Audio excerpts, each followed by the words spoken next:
Let's add another LED in parallel to our first LED in the circuit. We'll use points 7A and 8A for the new LED. So let's move this wire, the black wire, to 7B first. So we'll have the point 7A available to us. Let's move the negative of the battery to 7B. Now, let's bring our new LED. It could be of any color. Insert it with the short pin on 7A and long pin on 8A. And that's it. You have it in parallel with your first LED.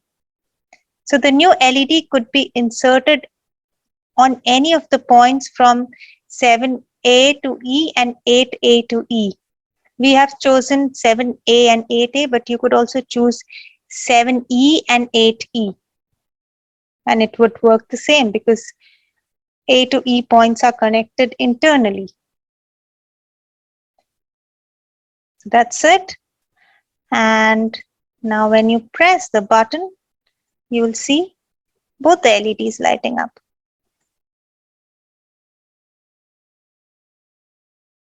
And if your LED doesn't light up at this point, make sure that the long leg is on row 8 and the short leg is on row 7. If it's the other way around, it will not light up. So that's the first check you'll need to do. And the second check is you need to make sure the black wire is on row number 7. It should be on 7B.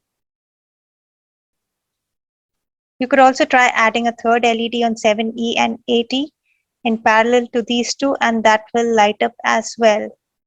When you press the button, you'll see the 3 LEDs lighting up in that case. So that's it. We're done with this activity here.